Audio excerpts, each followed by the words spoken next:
I am here bright and early at the Magic Kingdom. It is also very cold, it's like 47 degrees, but I'm here because I'm heading into Liberty Square this morning.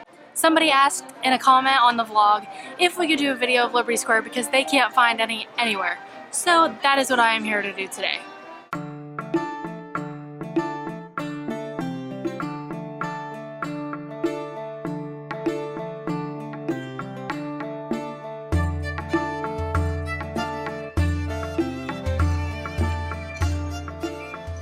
Alright, so I found a nice little spot here in Liberty Square so I can talk to you about some of the history and secrets of Liberty Square. Some of these things are very interesting, and Liberty Square is one of those areas that's basically just walked by or walked through, and really the only thing a lot of people do in here is Haunted Mansion or Liberty Tree Tavern. Basically everything else people just walk through. Today I'm spending the day in Liberty Square so I can show you what all there really is here in Liberty Square. So Liberty Square is located to the left of the hub, which is the hub is right in front of Cinderella Castle. And it's between Adventureland and Fantasyland. And then it's also actually the gateway to Frontierland, because Frontierland doesn't exactly come off the hub like the rest of the lands. So as you enter Liberty Square, you're actually stepping into the Colonial era of America. The brick-covered buildings are reminiscent of Williamsburg, Virginia. So one of the main icons here in Liberty Square is actually the Liberty Bell. It was cast in 1989 from a mold taken directly from the real Liberty Bell in Philadelphia, making Walt Disney World a second-generation bell. It's the only one in existence, and once the replica was actually cast, the mold was taken and destroyed. Then a court of flags surrounds the bell with one flag for each of the original 13 colonies. Did you know that the largest living thing in Magic Kingdom is actually right here in Liberty Square? It's the Liberty Tree. It's over 130 years old and actually the oldest living thing in all of Walt Disney World. This large oak is the centerpiece of the Colonial Liberty Square and is more than 40 feet tall, 60 feet at its widest point, and weighs more than 38 tons. And in this tree, there are 13 lanterns hanging, which represent the first 13 colonies of the United States. This tree is located across from the Hall of Presidents and commemorates the communal meeting place of Boston's Sons of Liberty. And actually, early patriots in every colonial American town and village had a designated tree known as their Liberty Tree, as a symbol of their right to freedom of speech and assembly. You know, I've never really been one for liking history, but I think everything that they have here in Liberty Square is actually very interesting. And plus, I like Disney history. The Hall of Presidents is one of 3 attractions here in Liberty Square.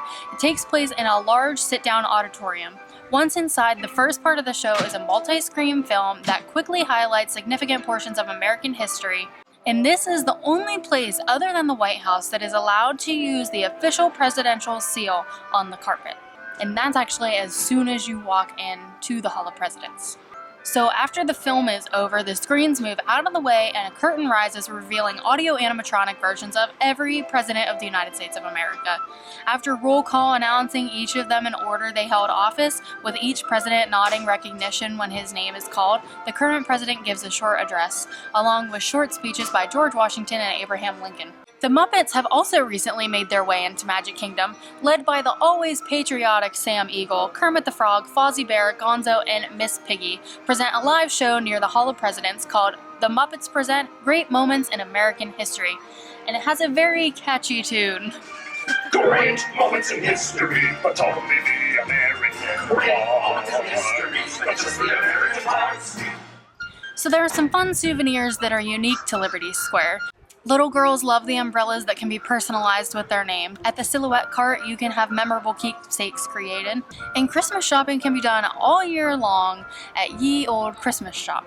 And there is one more store here in Liberty Square, and it's over by Haunted Mansion, Memento Mori, where you can get all your Haunted Mansion merchandise.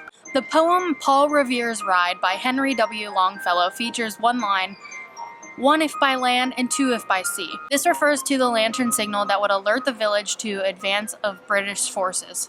In homage to this tale, you'll see in an upper window in Liberty Square that features 2 lanterns. This window is alongside the Hall of Presidents and faces the Haunted Mansion and is actually right behind me here.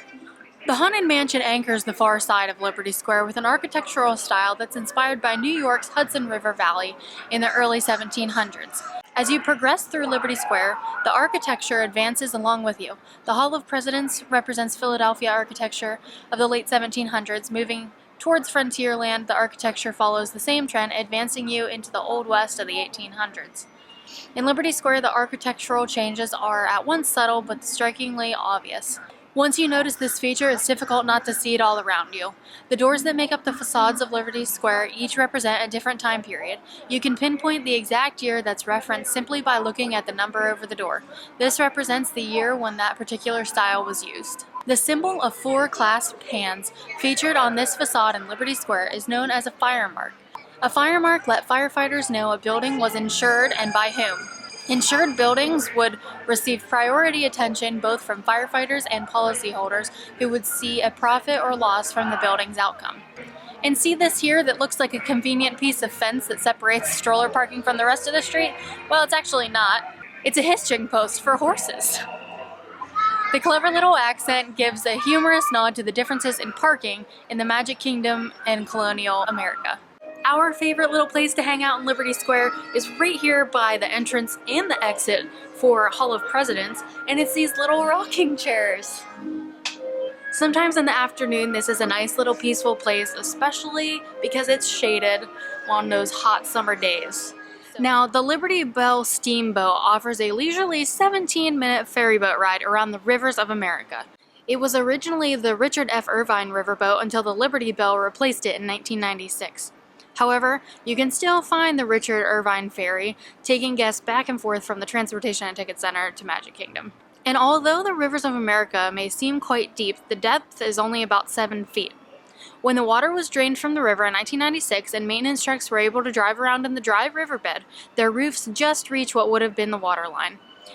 And how can a paddle wheel riverboat like the Liberty Belle transverse such a shallow water? Well, it actually rides along a rail that is attached to the riverbed below. If you didn't know, this slow-moving attraction is narrated by Mark Twain. Along the way is Native American Village, Wilson's Cave Inn, taken from the Walt Disney-produced Davy Crockett television miniseries, forests with a variety of woodland critters, and a shack alongside the river where sits Alligator Joe fishing for his dinner. In front of the entrance to the Liberty Belle is a photo op for those with naughty friends or relatives. It's an old-style stockade found in those times as a punishment for transgressors. Now, I welcome you foolish mortals to the Haunted Mansion. This is one of our favorite classic Disney attractions in Walt Disney World, and this attraction has so much history that it even got its own vlog from us. So be sure to check that out. Now, I talked a little bit about the architecture in Liberty Square, and if you notice, the shutters are all hung at an angle, and this is because there was virtually no metal shipped to America from England during the Revolutionary War, because they didn't want it used for bullets. The Colonials would use the metal off of the shutters for ammunition, and then they would hang the shutters with leather. After a period of time, the leather straps would stretch and the shutters would hang at an angle. So that's why here in Liberty Square, Disney had to make it look like that. Now, this is something you may not have noticed before, and I didn't notice it until recent years, but much of the pavement in Liberty Square is actually the same color to help it blend and keep guests' eyes looking up at the nearby attraction and details. But if you do look down, you might notice a brown streak that is several feet wide running along the streets through Liberty Square. And this is because in traditional revolutionary times, no indoor plumbing existed. So many people would take their waste and dump it from their windows into the streets outside. The brown pavement throughout here is detail which accurately represents the sewage of early Americans. That's kind of gross, but this kind of detail is what makes Liberty Square feel so authentic. Also, this is why there are no public restrooms in Liberty Square. But don't worry, there are some close by, Tangled over near Haunted Mansion, and there's a walkway that cuts over to Adventureland. There's one there too. Now, there's actually a ton of food options available in Liberty Square, including the Liberty Tree Tavern, which we actually just recently did a dining review there. It has a full menu, but also offers a family-style meal that is all you can eat. That's what we tried. Another food establishment is the Columbia Harbor House. It's a quick service restaurant that mostly offers seafood type fare. Near the entrance to Liberty Square is Sleepy Hollow, which offers sweet waffle sandwiches and funnel cakes. Now for quick snacks, fruits, and drinks, there is Liberty Square Market, a covered outdoor facility. And then finally, there is the Diamond Horseshoe. It is a table service restaurant on the border of Frontierland that serves Western-style barbecue food along with music on its stage. So all of these fascinating details really only scratch the surface of the stories that Liberty Square has to tell. So next time you're in Magic Kingdom and you go through Liberty Square, don't just run to Frontierland or run to Haunted Mansion. Take some time and look around. You will be really surprised what you can actually find here.